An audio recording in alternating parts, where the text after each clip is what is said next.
আসসালামু আলাইকুম রহমতুল্লাহি ওয়া বারাকাতুহু। তো প্রিয় বন্ধুরা, আজকে আমাকে একটা বিষয় অনেক কষ্ট দিল। সে বিষয়টা হলো যে আমরা নিজেকে মুসলমান বলে দাবি করি। কেউ যদি বলে তোমার ধর্ম কি, বলি আমরা মুসলমান, আমার ধর্ম মুসলিম, ইসলাম আমার ধর্ম। তারপরে খাতা কলমে, বিভিন্ন কাগজ কলমে যদি আপনার লেখার প্রয়োজন হয় যে আপনার ধর্মের নাম কি, আপনার পরিচয়ের ভিত্তি ধর্ম নাম দেয়া থাকে, তো সেই জায়গায় আমরা নিজের ধর্মকে তুলে ধরি যে আমাদের ধর্ম হলো মুসলমান, ইসলাম, আমরা মুসলমান, আমরা ইসলাম ধর্ম জন্মগ্রহণ করেছি। তো আমরা মুখে বলি আমরা মুসলমান, কিন্তু কামে কতটুকু আমরা মুসলমানিত্ব দেখাইতে পারি? আমাদের ঈমান কেমন আছে? আমাদের ঈমানটা কেমন? মুসলমান তো শুধু বললে মুসলমান হওয়া যায় না। মুসলমান ঘরে জন্ম নিলে মুসলমান হওয়া যায় না। আজকে ছোট্ট একটা ভিডিও দেখলাম, সেই ভিডিওটার ভিতরে এক ইসলামিক স্কলার অনেক আগে, ভালো 4-5 বছর আগে হবে, আপনার ইহুদি খ্রিস্টানদের সাথে চ্যালেঞ্জে নিজের জীবনের পরোয়া করে নাই।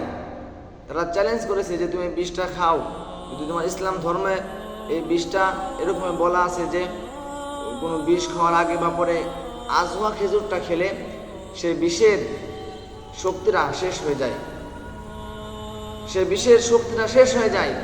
তোমাদের ইসলাম ধর্মে বলা আছে। ইহুদি খ্রিস্টানরা এরকমভাবে বলে সে ইসলামিক স্কলারকে, সে আলেমকে এভাবে বললো যে তোমাদের ইসলাম তো সত্য ধর্ম বলে তোমরা মানো, সত্য ধর্ম বলে তোমরা পরিচয় দাও, তাহলে এই বিষ খেয়ে আজওয়া খেজুর খেয়ে তুমি দেখাও জীবন বাঁচে কিনা। আমরা হলে কি করতাম? আমাদের ইমানটা হলে কি করতো?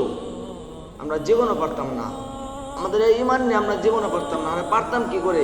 আমাদের ইমান নিয়ে আমরা 5 ওয়াক্ত মসজিদে আসতে পারি না। আমাদের এই ইমান নিয়ে মসজিদের আজান শোনার পরেও মসজিদের সামনে দিয়ে আমরা হেঁটে হেঁটে চলে যাই, তবুও মসজিদে আসার সুযোগ আমাদের হয় না, মসজিদে আসার শক্তি আমাদের হয় না। বাড়ির দিনটা ভরে বসে থাকি, ফোন টিভি নিউজ দেখি, খবর দেখি, এটা দেখি সেটা দেখি, নানা রকম বিভিন্ন ভিডিও, খারাপ কাজ, গুনাহের কাজ আমরা বাড়ি বসে বসে করে থাকি।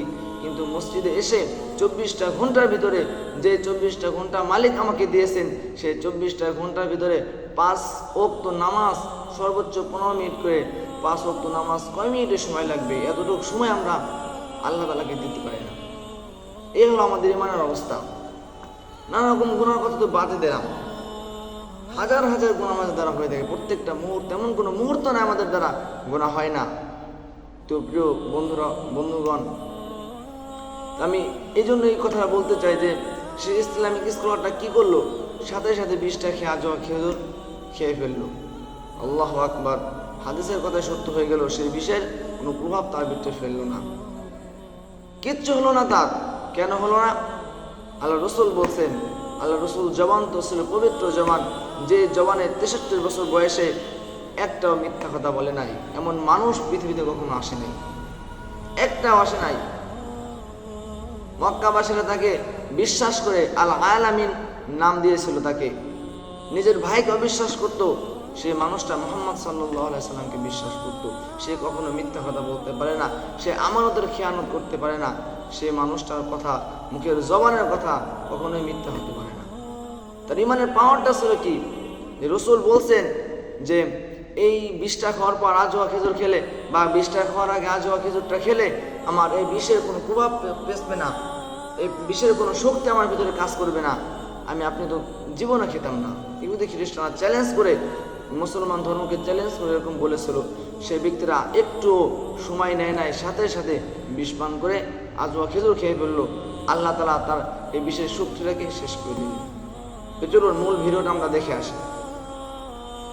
প্রমাণিত করতে খ্রিস্টানদের চ্যালেঞ্জ গ্রহণ করে বিষ পান করেছিল বিখ্যাত ইসলামিক স্কলার আশরার রাশিদি। আর নিজের জীবনের ঝুঁকি নিয়ে তিনি প্রমাণ করে দিলেন যে ইসলামের কোরআন হাদিসে বর্ণিত একটি কথাও মিথ্যা নয়, কারণ হাদিসে উল্লেখ রয়েছে বিষ পান করে একটি আজওয়া খেজুর খেলে বিষের কার্যকারিতা নষ্ট হয়ে যায়। এই ঘটনাটি ঘটেছিল 2020 সালে ইংল্যান্ডের ম্যানচেস্টার বিশ্ববিদ্যালয়ের খ্রিস্টান ও ইসলাম ধর্মের মধ্যে বিতর্ক প্রতিযোগিতায়। এই বিতর্ক প্রতিযোগিতা চলাকালীন ইসলামের সত্যতা প্রকাশ পেয়ে যাবে এই ভয়ে পশ্চিমা মিডিয়াগুলো এই খবর প্রচার করেননি। আর ইসলাম শুধু একটি। তো প্রিয় বন্ধুরা, আমরা সকলে দেখলাম আমরা সকলে বুঝলাম শুনলাম যে তার ইমানের পাওয়ারটা ছিল কেমন। আল্লাহু আকবার। সেই ইমান নিয়ে আমরা যদি এখন চলতে পারতাম, আমাদের ইহুদি খ্রিস্টান আমাদের যাররা পরিমাণ ক্ষতি করতে পারতো না। আজকে বিশ্বের দিকে তাকাইলে দেখা যায় একটা কুকুরকে যেরকম সম্মান করা হয়, ইহুদি খ্রিস্টানরা একটা কুকুরকে যেরকম সম্মান করে, এই সম্মানটুকু মুসলমানকে করে না। এই কারণ কি? আল্লাহ তাআলা কোরআনে বলেন যে ওমা আসাবাকুম মিন মুসিবাতিন ফাবিমা কাসাবাত আইদিকুম ওয়া ইয়াফু আন কাসীর, যে তোমাদের জলে স্থলে উপরে নিচে যেখানে যে বিপদ আসুক না কেন সবকিছু তোমাদের হাতের কামাই। আমরা দিন ভরে কষ্ট করে যেরকম সন্ধ্যার সময় 500 টাকা 1000 টাকা 2000 টাকা এরকম হাতে কামাই করি, দিনটা ভর কষ্ট করার ফল এটা আল্লাহ তাআলা আমাকে দান করেছেন 2000 টাকা 1000 টাকা। ঠিক তেমনি এই বিপদ আপদে মুসিবত প্রত্যেকটা জিনিসে আমাদের হাতের কামাই। কেমন করে কামাই করলাম? আমাদের ঈমান নাই, আমল নাই, নামাজ নাই, যাকাত নাই, হজ নাই, কুরবানি নাই। যাই কুরবানি একটু হজ করি তাও ভিতরে অহংকার দিয়ে ভরা, আমি বড় একটা গরু কুরবানি দিলাম, আমি এরকম দানশীল, এরকম বিভিন্ন পোস্টারে লেখা থাকে আপনার যে বিশিষ্ট দানবীর, অনেক জায়গায় দেখছি এরকম। এই হলো আমাদের ঈমানের অবস্থা। আমরা ঈমান নিয়ে কি করে জান্নাতে প্রবেশ করব?